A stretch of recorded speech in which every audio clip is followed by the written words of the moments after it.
दोस्तों नमस्कार। ये है मार्गदर्शन फॉर सिविल सर्विसेज। मैं अनुराग चौधरी। दोस्तों राजनीति विज्ञान अथवा नागरिक शास्त्र के महत्वपूर्ण प्रश्नों के प्रैक्टिस सेट में इस वीडियो में हम सॉल्व करेंगे आगामी परीक्षाओं के लिए उपयोगी और महत्वपूर्ण राजनीति विज्ञान के महत्वपूर्ण प्रश्नों का प्रैक्टिस सेट, जो आपके आगामी परीक्षाओं जैसे TGT, PGT, ELT grade, government inter college प्रवक्ता, गवर्नमेंट डिग्री कॉलेज, उच्चतर शिक्षा असिस्टेंट प्रोफेसर, केंद्रीय विद्यालय संगठन और नेट जेआरएफ के लिए बहुत ही उपयोगी है। तो आइए शुरू करते हैं आज का वीडियो। राजनीति विज्ञान अथवा नागरिक शास्त्र के महत्वपूर्ण प्रश्नों का प्रैक्टिस सेट संख्या 59। आज के प्रैक्टिस सेट का पहला प्रश्न देखिए, बहुत ही महत्वपूर्ण है कि कौटिल्य के अनुसार राजा के लिए उत्तम अभिशासन के सिद्धांत कौन से हैं। ऑप्शन है आपके वैयक्तिकता का कर्तव्यों के साथ विलय, आचार संहिता के साथ अनुशासित जीवन व्यतीत करना, कानून और व्यवस्था बनाए रखना और बुरे मंत्रियों को लेखकों के साथ प्रतिस्थापित करना। इसमें से कौन सा कूट आपका सही है? तो यहाँ पर देख सकते हैं आप, सही उत्तर 1, 2 और 3 हो जाएगा। इसमें 4 शामिल नहीं है। तो याद रखिए, ऑप्शन बी आपका सही उत्तर हो जाएगा। कौटिल्य के अनुसार राजा के लिए उत्तम अभिशासन के सिद्धांतों में दोस्तों, कौटिल्य राजा के आवश्यक गुणों पर बल देते हुए कहता है कि राजा को केवल सत्ता का उपयोग करने वाले व्यक्ति के रूप में नहीं देखा जाना चाहिए, वह उसे राजर्षि बनाना चाहता है। उसके अनुसार राजा को कुलीन, धर्म की मर्यादा चाहने वाला, कृतज्ञ, दृढ़ निश्चयी, विचारशील, सत्यवादी, विवेकपूर्ण और युद्ध में चतुर होना चाहिए। अगला प्रश्न है दोस्तों, महात्मा गांधी ने सत्याग्रह के अस्त्र का सर्वप्रथम प्रयोग कहाँ किया था? आपको बताना है। तो उत्तर आप जानते हैं कि गांधी जी ने दक्षिण अफ्रीका में सबसे पहले सत्याग्रह के अस्त्र का प्रयोग किया था। और आप जान लीजिए कि दक्षिण अफ्रीका के ट्रांसवाल में औपनिवेशिक सरकार द्वारा एशियाई नागरिकों के साथ भेदभाव के कानून को पारित किए जाने के पारित किए जाने के विरुद्ध 1906 में सबसे पहले गांधी जी ने सत्याग्रह का प्रयोग किया था। और भारत में सबसे पहले सत्याग्रह आंदोलन 1917 में नील की खेती करने वाले चंपारण जिले में हुआ था।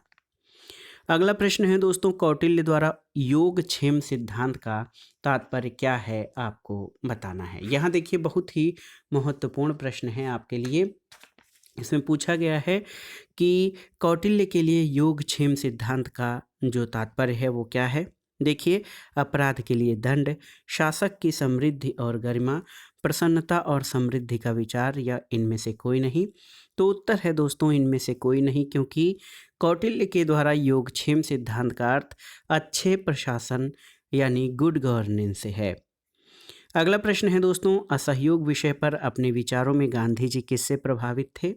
तो उत्तर है, असहयोग विषय में गांधी जी अपने विचारों में हेनरी डेविड थ्योरो से प्रभावित थे। और आप जान लीजिए, सविनय अवज्ञा या असहयोग शब्दावली के आविष्कार का श्रेय अमेरिकी लेखक हेनरी डेविड थ्योरो को दिया जाता है। और ये विचार गांधी जी ने उन्हीं से ग्रहण किए थे। सविनय अवज्ञा का अर्थ होता है ऐसे कानूनों का उल्लंघन करना या न मानना जो स्वयं अन्यायपूर्ण हो। अगला प्रश्न है दोस्तों, हाब्स के सामाजिक समझौते में लोगों ने लेवायथन को क्या सौंपे थे? तो उत्तर है लगभग सभी अधिकार। दोस्तों, हाब्स के समझौते के अनुसार प्रत्येक व्यक्ति दूसरे व्यक्ति को ये वचन देता है कि मैं स्वयं अपना शासक होने का अधिकार छोड़कर उस मनुष्य या इस सभा को देता हूँ, मेरे ऊपर शासन करने का अधिकार सौंपता हूँ। शर्त ये है कि तुम भी अपना अपना अधिकार छोड़ दो और उसके कार्यों को वैसे ही मान्यता प्रदान करो। तो इस प्रकार व्यक्ति अपने जीवन रक्षण के अधिकार को छोड़कर सभी अधिकार लेवायथन को सौंप देता है। अगला प्रश्न है दोस्तों, निम्नलिखित में से किस विद्वान का नाम प्राकृतिक अधिकारों के सिद्धांत से जुड़ा है? तो प्राकृतिक अधिकार या नेचुरल राइट्स के जॉन लॉक का नाम जुड़ा है। और आप जान लीजिए, लॉक ने कहा है कि प्राकृतिक अधिकार व्यक्तियों को जन्मजात प्राप्त होते हैं, इसको किसी के द्वारा छीना नहीं जा सकता है। इसमें जीवन, स्वतंत्रता और संपत्ति का अधिकार शामिल है। अगला प्रश्न है दोस्तों, किसने 2 प्रकार के समझौते, एक सामाजिक और दूसरा सरकारी का प्रतिपादन किया है? तो समझौता सिद्धांत के विचारकों में जॉन लॉक ने दोस्तों 2 प्रकार के समझौते, एक तो देखिए सामाजिक और दूसरा सरकारी समझौते का प्रतिपादन किया है। और वो कहता है कि दोस्तों पहले समझौते में व्यक्ति ये निश्चित करते हैं कि वे अपने संबंध में व्यवस्था करने का अधिकार समाज को देते हैं, और दूसरे में जो समाज के मनुष्य मिलकर शासन से करते हैं। अगला प्रश्न है दोस्तों, माओ के अनुसार मार्क्सवादी क्रांति में कृषकों की भूमिका कैसी होगी? तो बहुत ही महत्वपूर्ण होगी माओ के अनुसार मार्क्सवादी क्रांति में कृषकों की भूमिका। और माओ ने चीन की क्रांति में ये माना कि कृषकों की भूमिका महत्वपूर्ण होगी, जबकि मार्क्स के अनुसार आधुनिक युग में साम्यवादी क्रांति के दौरान श्रमिक वर्ग की भूमिका महत्वपूर्ण होगी। माओ कहता है कि इसमें कृषक वर्ग की भूमिका बहुत ही महत्वपूर्ण होगी। अगला प्रश्न है, भारत में वित्त आयोग या फाइनेंस कमीशन के अध्यक्षों को एक क्रम में जो है व्यवस्थित कीजिए। इसमें देखिए खुसरो, NKP साल्वे, विजय केलकर और डॉक्टर सी रंगराजन हैं। तो इसमें आप देख सकते हैं दोस्तों, 9वें वित्त आयोग के अध्यक्ष NKP साल्वे थे। 11वें के दोस्तों MM खुसरो हैं। 12वें वित्त आयोग के अध्यक्ष सी रंगराजन और 13वें वित्त आयोग के अध्यक्ष डॉक्टर विजय केलकर थे। तो आप जान लीजिए सही क्रम हो जाएगा 2 1 4 3, ऑप्शन सी। अगला प्रश्न है, निम्नलिखित में से कौन एक संवैधानिक निकाय नहीं है? देखिए, चुनाव आयोग, नीति आयोग, UPSC या वित्त आयोग। तो सही उत्तर है नीति आयोग। दोस्तों, नीति आयोग गैर संवैधानिक निकाय है और जनवरी 2015 को केंद्रीय मंत्रिमंडल के एक प्रस्ताव के माध्यम से इसका गठन हुआ था, और इसका पूरा नाम राष्ट्रीय भारत परिवर्तन संस्थान यानी national institute for transforming India है। अगला प्रश्न है दोस्तों, निम्नलिखित में से कौन सा कथन JS मिल के संबंध में सही है? देखिए, दूसरों से संबंधित कार्यों में राज्य हस्तक्षेप उचित है, स्व संबंधित कार्यों में राज्य हस्तक्षेप, कल्याण संबंधी नीतियां ज़्यादा महत्वपूर्ण हैं, या फिर राज्य का सीमित कार्यों में अपने को संलग्न करना उचित है।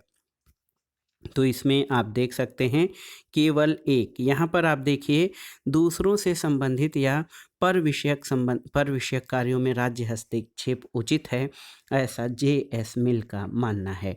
और मिल ने कार्य स्वतंत्रता के 2 रूप बताए हैं, एक स्व संबंधी कार्य और दूसरा पर संबंधी कार्य। स्व संबंधी कार्य व्यक्ति के नितांत वैयक्तिक कार्य हैं, इनसे अन्य व्यक्ति प्रभावित नहीं होते हैं और ऐसे कार्यों में राज्य को हस्तक्षेप नहीं करना चाहिए। लेकिन पर विषयक या दूसरों से संबंधित कार्यों में राज्य का हस्तक्षेप उचित है। अगला प्रश्न बहुत ही आसान सा है। कथन है कि अब तक के ज्ञात समाज का इतिहास केवल वर्ग संघर्ष का इतिहास है। ये कथन किसका है? तो ये कार्ल मार्क्स का कथन है। ऑप्शन सी आपका सही उत्तर है। अगला प्रश्न, सूची 1 का सूची 2 से सुमेलन करना है और दिए गए कोड से सही उत्तर का चयन करना है। मैकियावेली, इसने नैतिक उदासीनता की बात की और राजनीति में नैतिकता को शामिल नहीं किया है। हाब्स ने आत्म परीक्षण की वृत्ति से संबंधित विचार दिया है।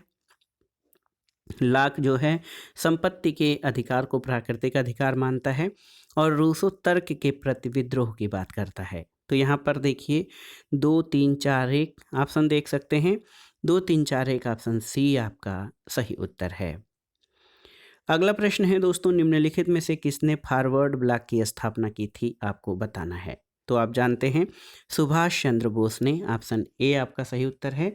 1939 में सुभाष चंद्र बोस ने फॉरवर्ड ब्लॉक की स्थापना की थी। अगला प्रश्न है, किस पद्धति का उपयोग कार्ल मार्क्स ने राज्य समय के साथ समाज के परिवर्तन का विश्लेषण करने के लिए किया है? तो उत्तर है दोस्तों ऐतिहासिक भौतिकवाद। आप जान लीजिए कार्ल मार्क्स ने समय के साथ समाज के परिवर्तन का विश्लेषण करने के लिए ऐतिहासिक भौतिकवाद पद्धति का प्रयोग किया है और इस सिद्धांत के तहत मार्क्स ने सामाजिक बदलाव के बारे में कहा है कि ये बदलाव आर्थिक कारणों से होता है और अन्य कारक जो हैं इन्हीं का परिणाम होते हैं। अगला प्रश्न है दोस्तों, किसका कथन है कि सुख की मात्रा समान रहने की स्थिति में कबड्डी का खेल यानी पुष्पिन उतना ही अच्छा है जितना कि काव्य पाठ? ऑप्शन है हेनरी मेन, लॉक, मिल या इनमें से कोई नहीं। तो सही उत्तर है इनमें से कोई नहीं, क्योंकि ये कथन उपयोगितावादी विचारक बेंथम का है। अगला प्रश्न है, निम्नलिखित में से कौन सा डॉक्टर भीमराव अंबेडकर द्वारा स्थापित अंतिम राजनीतिक दल था, आपको बताना है। ऑप्शन देखिए, Independent Labour Party, Republican Party of India, Dalit Panthers या All India Scheduled Caste Federation. तो सही उत्तर है option D, All India Scheduled Caste Federation. ये दोस्तों डॉक्टर भीमराव अंबेडकर द्वारा स्थापित अंतिम राजनीतिक दल था और इसकी स्थापना उन्होंने 1942 में की थी। अगला प्रश्न है दोस्तों, आधुनिक भारत के कौटिल्य के रूप में किसे जाना जाता है? गोपाल कृष्ण गोखले, बाल गंगाधर तिलक, एम के गांधी या राजा राम मोहन राय। तो सही उत्तर ऑप्शन बी, बाल गंगाधर तिलक। दोस्तों आप जान लीजिए, बाल गंगाधर तिलक को उनकी कूटनीति और कार्यप्रणाली के आधार पर आधुनिक भारत का कौटिल्य कहा जाता है। अगला प्रश्न है दोस्तों, सामूहिक उत्तरदायित्व की विशेषता किस शासन पद्धति में पाई जाती है, आपको बताना है। तो बहुत ही आसान है, संसदीय शासन प्रणाली की मुख्य विशेषता है सामूहिक उत्तरदायित्व। और दोस्तों संसदीय शासन प्रणाली में कार्यपालिका जो है विधायिका के प्रति उत्तरदायी होती है, इसी को सामूहिक उत्तरदायित्व जो है कहा जाता है और ये बहुत ही महत्वपूर्ण है। अगला प्रश्न है दोस्तों, भूतपूर्व राजाओं के विशेषाधिकारों को किस संविधान संशोधन के द्वारा समाप्त किया गया? तो याद रखिएगा, ये संविधान संशोधन था 26वां संविधान संशोधन। 26वां संविधान संशोधन 1971 के द्वारा भूतपूर्व देशी राजाओं के शासकों की विशेष उपाधियों और उनके प्रीवी पर्स को समाप्त कर दिया गया। अगला प्रश्न है, कौन सा युग्म सही सुमेलित नहीं है? 42वां संविधान संशोधन, आप जान लीजिए, मौलिक कर्तव्य सही है। 52वां संशोधन दल बदल विरोधक कानून सही है। 73वां संविधान संशोधन पंचायती राज और 84वां केंद्र राज्य संबंध। तो ऑप्शन डी आपका सही उत्तर नहीं है, क्योंकि दोस्तों संविधान का 84वां संविधान संशोधन 2007 अनुच्छेद 82 और 170(3) में संशोधन किया गया है, ताकि वर्ष 1991 की जनगणना के दौरान सुनिश्चित की गई आबादी के आधार पर प्रत्येक राज्य के लिए आवंटित लोकसभा सीटों और राज्यों की विधानसभा सीटों में कोई परिवर्तन किए बगैर राज्यों के निर्वाचन क्षेत्रों को परिवर्तित और पुनर्गठित किया जा सके। अगला प्रश्न है, निम्नलिखित में से केंद्र राज्य संबंधों पर कौन एक समिति गठित की गई?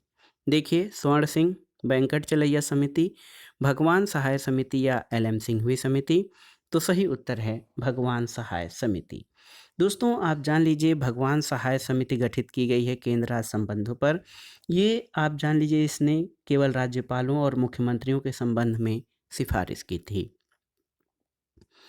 अगला प्रश्न है दोस्तों, कौन सा संघ सूची का विषय नहीं है, आपको बताना है। विदेशी ऋण, डाकघर बचत बैंक, अंतर्राज्यीय व्यापार या कृषि आय पर कर। तो सही उत्तर है ऑप्शन डी, कृषि आय पर कर संघ सूची का विषय नहीं है। और दोस्तों डाकघर, विदेशी ऋण, अंतर्राज्यीय व्यापार, ये सब संघ सूची के विषय हैं। अगला प्रश्न है दोस्तों, संघीय कार्यपालिका किसके प्रति उत्तरदायी है, आपको बताना है।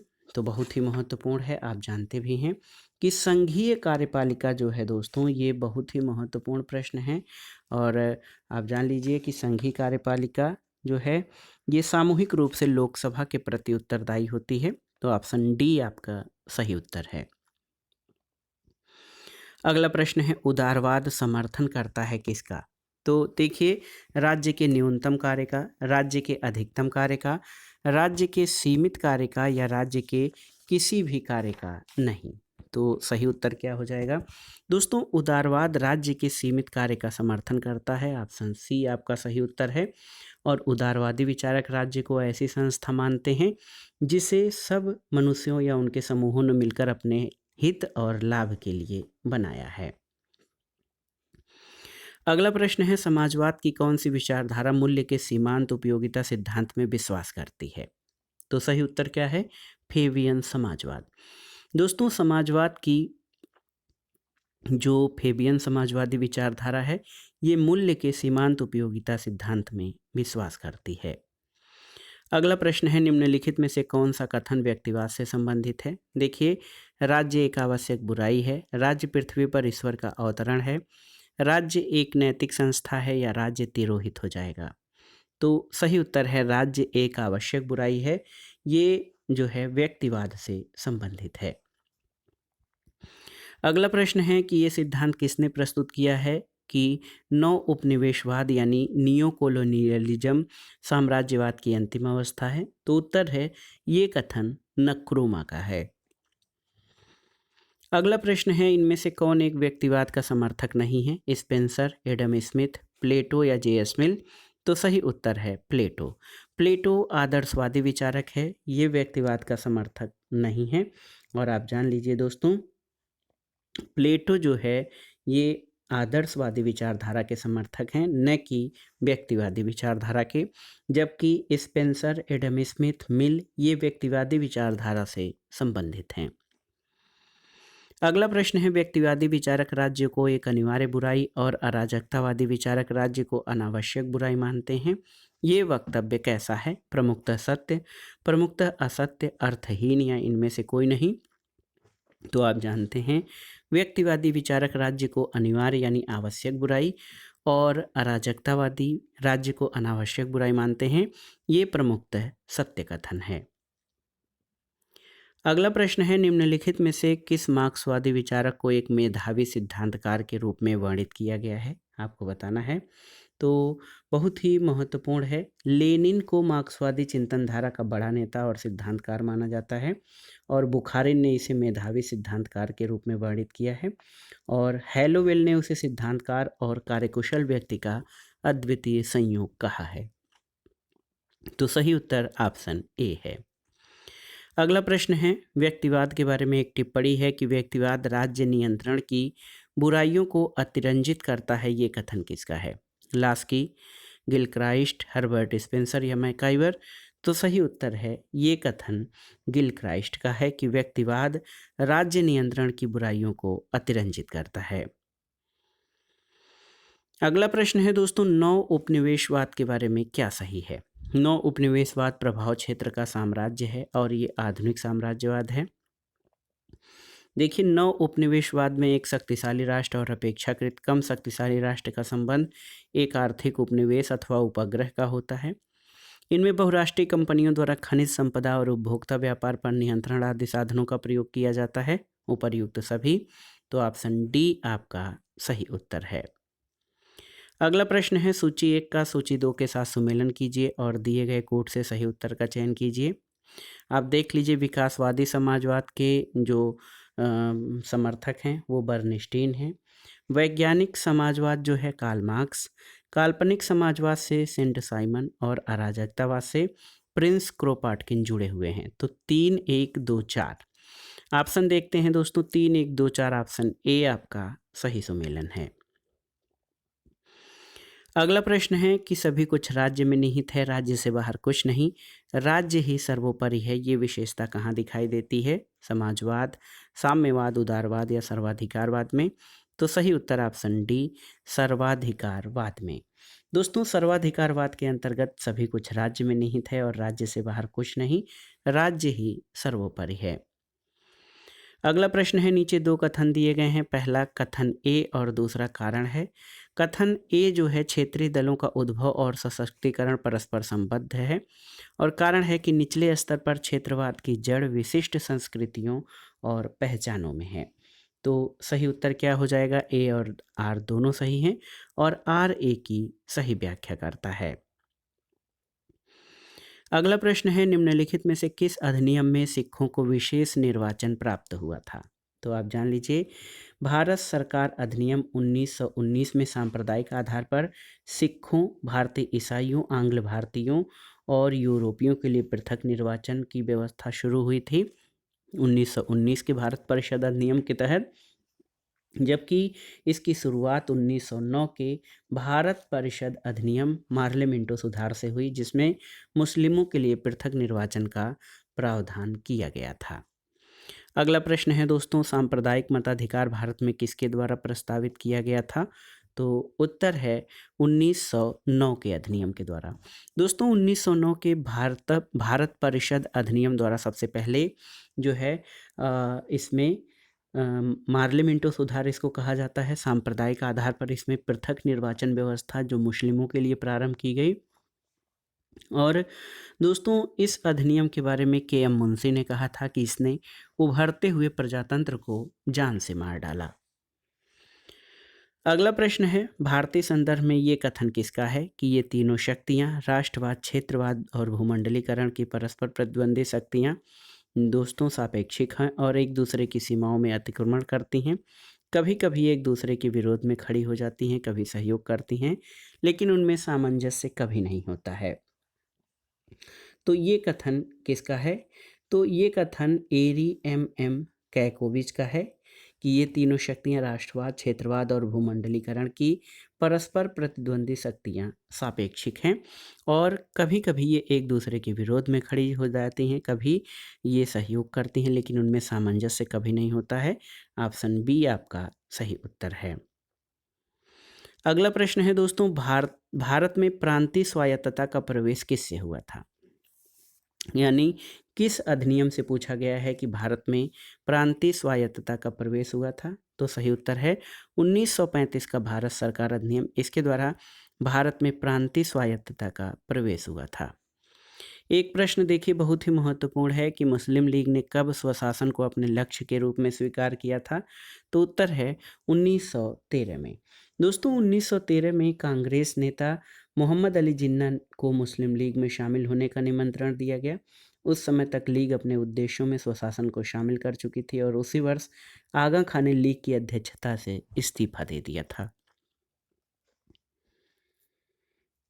अगला प्रश्न देखिए बहुत ही महत्वपूर्ण प्रश्न है दोस्तों, आप देखिए ये बहुत ही महत्वपूर्ण है, कथन और कारण से संबंधित है। कथन है कि एक दबाव समूह का अंतिम लक्ष्य शासन शक्ति पर कब्जा जमाना होता है। ये सही नहीं है क्योंकि ये कार्य राजनीतिक दल का है। कारण है कि दबाव समूह चुनाव नहीं लड़ते, तो बिल्कुल सही है। तो ए सही, ए गलत लेकिन आर सही है। ऑप्शन डी आपका सही उत्तर हो जाएगा। अगला प्रश्न है दोस्तों, साइमन कमीशन में भारतीयों को शामिल न करना क्या था? एक राष्ट्रीय अपमान, जातीय अपमान, ए और बी दोनों या इनमें से कोई नहीं? तो उत्तर है ऑप्शन सी, साइमन कमीशन में भारतीयों को शामिल न करना एक राष्ट्रीय और जातीय अपमान दोनों था, यानी ए और बी दोनों सही हैं। अगला प्रश्न है, भारतीय संविधान 1949 में अपनाया गया। इसका निर्णय लिया गया कि एक सीमित अवधि के लिए अंग्रेजी को एक आधिकारिक भाषा के रूप में प्रयोग किया जाएगा। ये सीमित अवधि कब तक की थी? तो सही उत्तर है 15 वर्षों के लिए। ऑप्शन ए आपका सही उत्तर है। दोस्तों भारतीय संविधान के अनुच्छेद 343 में शामिल किए गए एक मध्यम मार्गी सूत्र के अधीन देवनागरी लिपि वाली हिंदी को संघ की राजभाषा के रूप में स्वीकार किया गया और कहा गया कि भारतीय अंकों का अंतर्राष्ट्रीय स्वरूप में होगा और ये अनुमति दी गई कि 15 वर्ष की अवधि तक अंग्रेजी को एक आधिकारिक भाषा के रूप में प्रयोग किया जाता रहेगा और उसके बाद भी संसद विधि द्वारा अंग्रेजी भाषा या अंकों के देवनागरी रूप में प्रयोग का उपबंध किसी विनिर्दिष्ट प्रयोजनों के लिए कर सकेगी। अगला प्रश्न है, किसने कहा था कि जाति प्रथा उन्मूलन का कार्य स्वराज से भी अधिक महत्वपूर्ण है? तो उत्तर है डॉक्टर B.R. अम्बेडकर। ये कथन बाबा साहब डॉक्टर भीमराव अम्बेडकर का है कि जाति प्रथा उन्मूलन का कार्य स्वराज्य से भी अधिक महत्वपूर्ण है। अगला प्रश्न है दोस्तों, भारतीय संविधान की 8वीं अनुसूची में कितनी भाषाओं का उल्लेख है? तो उत्तर है 22 भाषाओं का। दोस्तों वर्तमान में भारतीय संविधान की 8वीं अनुसूची में 22 भाषाओं का उल्लेख है जिसमें अंग्रेजी भाषा को शामिल नहीं किया गया है। अगला प्रश्न है, कथन और कारण से संबंधित है। कथन है कि भारत का राष्ट्रपति संवैधानिक प्रधान है। कारण है कि मंत्रिमंडल सामूहिक रूप से लोकसभा के प्रति उत्तरदायी होती। तो अगर आप देखेंगे तो कथन और कारण दोनों सही हैं, लेकिन कारण कथन की सही व्याख्या नहीं करता है। आप देख लीजिए भारत का राष्ट्रपति संवैधानिक प्रधान होता है, बिल्कुल सही है, और मंत्रिमंडल सामूहिक रूप से लोकसभा के प्रति उत्तरदायी होती है, ये भी सही है, लेकिन कारण कथन की सही व्याख्या नहीं करता है। अगला प्रश्न है, विधि के शासन या रूल ऑफ लॉ वाक्यांश में विधि पद का अभिप्राय क्या है? मानव स्थापित विधि, प्राकृतिक विधि, संविधान के अभिसमय या सामान्य विधि। तो सही उत्तर है मानव स्थापित विधि। आप जान लीजिए दोस्तों, विधि के शासन वाक्यांश में जो विधि पद का अभिप्राय मानव स्थापित विधि से है और इसके अनुसार प्रत्येक व्यक्ति, चाहे उसकी अवस्था या पद कुछ भी हो, देश की सामान्य विधियों के अधीन और साधारण न्यायालयों की अधिकारिता के भीतर है। तो बहुत ही महत्वपूर्ण प्रश्न है। अगला प्रश्न है दोस्तों, भारतीय संविधान के अनुच्छेदों की संख्या कितनी है? तो आप जानते हैं भारतीय संविधान में कुल 395 अनुच्छेद हैं। अगला प्रश्न है, भारत के संविधान पर सर्वाधिक प्रभाव किसका पड़ा था? तो आप जान लीजिए भारत शासन अधिनियम 1935 का सर्वाधिक प्रभाव है और इसमें भारत के संवैधानिक इतिहास में भारत शासन अधिनियम 1935 का महत्वपूर्ण स्थान है। इस अधिनियम के द्वारा देश को एक लिखित संविधान देने का प्रयास किया गया। हालांकि भारत की जनता या उसके प्रतिनिधियों का इस दस्तावेज के निर्माण में कोई हाथ नहीं था और इसमें अनेक गंभीर कमियां थीं। फिर भी इस बात से इनकार नहीं किया जा सकता कि कुल मिलाकर और कई दृष्टियों से ये एक प्रगतिशील कदम था। अगला प्रश्न है, किस प्रधानमंत्री ने प्रधानमंत्री सचिवालय का नाम बदलकर प्रधानमंत्री कार्यालय कर दिया? तो सही उत्तर है मोरारजी देसाई ने। मोरारजी देसाई ने प्रधानमंत्री सचिवालय का नाम बदलकर प्रधानमंत्री कार्यालय या जिसको पीएमओ कहा जाता है, पीएमओ कर दिया था और 1977 तक प्रधानमंत्री कार्यालय को प्रधानमंत्री सचिवालय कहा जाता था। अगला प्रश्न है दोस्तों, सिटीजन्स चार्टर सबसे पहले किस देश में लागू किया गया? तो उत्तर है यूके यानी यूनाइटेड किंगडम में। दोस्तों, सिटीजन चार्टर सबसे पहले 1991 में जॉन मेजर की कंजर्वेटिव सरकार ने ब्रिटेन में लागू किया था और इसका उद्देश्य ब्रिटेन में सार्वजनिक सेवाओं में सुधार करके नागरिकों को सशक्त बनाना था और इस कार्यक्रम को वर्ष 1998 में टोनी ब्लेयर की लेबर सरकार ने सर्विस फर्स्ट नाम से पुनः प्रारंभ किया था। अगला प्रश्न है दोस्तों, भारतीय संविधान का 79वां संविधान संशोधन अधिनियम 1999 किससे संबंधित है? तो उत्तर है इसमें देखिए दोस्तों, लोकसभा और राज्य विधानसभाओं में अनुसूचित जातियों और अनुसूचित जनजातियों का और एंग्लो इंडियन के लिए लोकसभा और राज्य विधानसभा में 10 वर्षों के लिए आरक्षण बढ़ाया गया था 79वें संविधान संशोधन अधिनियम से। अगला प्रश्न है, संविधान भारत को क्या घोषित करता है? तो उत्तर है संविधान भारत को दोस्तों एक संप्रभुता संपन्न समाजवादी धर्मनिरपेक्ष लोकतंत्रात्मक गणराज्य या गणतंत्रात्मक लोकतंत्र घोषित करता है। तो सही उत्तर क्या हो जाएगा? यहाँ पर देखिए, संप्रभुता संपन्न समाजवादी धर्मनिरपेक्ष लोकतंत्रात्मक गणराज्य, ऑप्शन ए आपका सही उत्तर है। अगला प्रश्न है दोस्तों, बहुलवाद जो है ऑस्टिन के संप्रभुता सिद्धांत का क्या है? विरोधी, समर्थक, न तो विरोधी और समर्थक या उपर्युक्त में से कोई नहीं। तो सही उत्तर है विरोधी है। और आप जान लीजिए दोस्तों, बहुलवादियों का मानना था कि राज्य चाहे कितनी भी गरिमामय और शक्तिशाली संस्था क्यों न हो, लेकिन वो समाज की अनेक संस्थाओं में से एक ही है। बहुलवाद के प्रमुख समर्थकों में लास्की, बार्कर, लिंडसे, क्रैब और लियो डुग्बी हैं।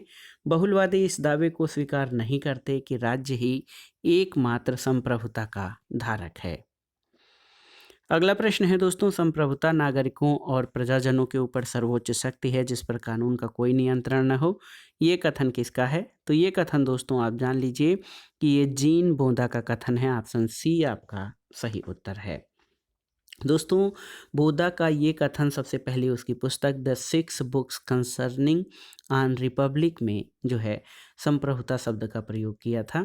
और दोस्तों, बोधा ने एक प्रकार से सीमित संप्रभुता का प्रयोग किया है क्योंकि उसने संप्रभुता को प्राकृतिक, दैवी और दैवी कानूनों से जो है सीमित माना है। अगला प्रश्न है, स्वयं पर, स्वयं के शरीर और मस्तिष्क पर व्यक्ति संप्रभु है। ये वक्तव्य किसका है, आप बताइए। तो उत्तर है जे.एस. मिल यानी जॉन स्टुअर्ट मिल का कथन है कि स्वयं पर, स्वयं के शरीर और मस्तिष्क पर व्यक्ति संप्रभु है। अगला प्रश्न है दोस्तों, संसदीय व्यवस्था में कैबिनेट या कार्यपालिका जो है किसके प्रति उत्तरदायी होती है? देखिए, राष्ट्रपति, प्रधानमंत्री, मंत्रिपरिषद या विधायिका। तो सही उत्तर है ऑप्शन डी। दोस्तों संसदीय शासन प्रणाली को उत्तरदायी शासन या मंत्रिमंडलीय शासन भी कहा जाता है। इसके अंतर्गत सरकार के तीनों अंग एक दूसरे पर निर्भर रहते हैं। इसमें व्यवस्थापिका और कार्यपालिका का एकीकरण किया जाता है और व्यवस्थापिका के प्रति कार्यपालिका उत्तरदायी होती है। राज्याध्यक्ष नाम मात्र का प्रधान होता है और विधायिका के प्रति उत्तरदायी वास्तविक शक्ति मंत्रिपरिषद के हाथ में होती है। अगला प्रश्न है, निम्नलिखित में से लोकतंत्र और तानाशाही दोनों का दार्शनिक किसे माना जाता है? तो याद रखिएगा रूसो को। ऑप्शन सी आपका सही उत्तर है। दोस्तों जीन जैक्स रूसो एक फ्रांसीसी दार्शनिक था। इसका जन्म जेनेवा में हुआ था, जहां उसके पूर्वज 16वीं शताब्दी से बसे हुए थे। इन्हें लोकतंत्र और तानाशाही दोनों का दार्शनिक जनक माना जाता है और इसकी सामान्य इच्छा एक ओर लोकतंत्र और दूसरी ओर तानाशाही का जो है दार्शनिक इसका दार्शनिक प्रभाव है कि इसी कारण सामान्य इच्छा के कारण ही रूसो को लोकतंत्र और तानाशाही दोनों का दार्शनिक माना जाता है। अगला प्रश्न बहुत ही महत्वपूर्ण है, किस राजनीतिक विचारक ने आधुनिक काल में राज्य शब्द का प्रयोग सबसे पहले किया है? तो आप जान लीजिए दोस्तों, राज्य शब्द का प्रयोग सबसे पहले मैकियावेली ने किया है। ऑप्शन सी आपका सही है। और उसने स्टैटो शब्द का प्रयोग किया था राज्य के लिए, और वो कहता है कि राज्य ऐसी संस्था है जो अपने क्षेत्र में सर्वोच्च शक्ति का प्रयोग करती है। अगला प्रश्न, निम्नलिखित में कथनों में से कौन सही है? देखिए, लाक ने सरकार और राज्य जैसे शब्दों में भ्रम उत्पन्न किया है। लाक ने सरकार को राज्य से श्रेष्ठ माना है। लाक ने सरकार और राज्य में अंतर किया है और लाक ने सरकार और राज्य में अंतर नहीं किया है। तो यहाँ पर ऑप्शन सी सही है, लाक ने सरकार और राज्य में अंतर किया है। अगला प्रश्न है, राज्य स्वयं में एक साध्य है, ये विचार किसने व्यक्त किया था?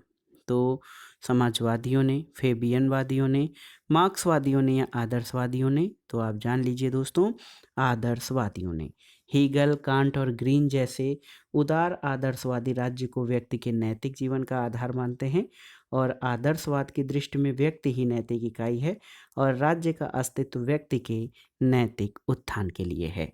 तो राज्य स्वयं में एक साध्य है, ये विचार आदर्शवादियों का है। तो दोस्तों ये था आज का वीडियो, राजनीति विज्ञान अथवा नागरिक शास्त्र के महत्वपूर्ण प्रश्नों का प्रैक्टिस सेट, जो आपके आगामी परीक्षाओं के लिए बहुत ही उपयोगी और महत्वपूर्ण है। आप इन प्रश्नों को तैयार कर लीजिएगा।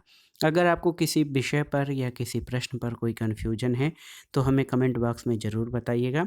हमारे साथी जो इस चैनल से जुड़े हैं वो आपकी शंका का समाधान करेंगे और हम भी भरसक प्रयास करेंगे कि आपको उस दुविधा या समस्या से जल्दी उसका समाधान मिल जाए। तो वीडियो को लाइक करें, शेयर करें और मार्गदर्शन फॉर सिविल सर्विसेज चैनल को सब्सक्राइब करें। वीडियो देखने के लिए धन्यवाद दोस्तों, नमस्कार।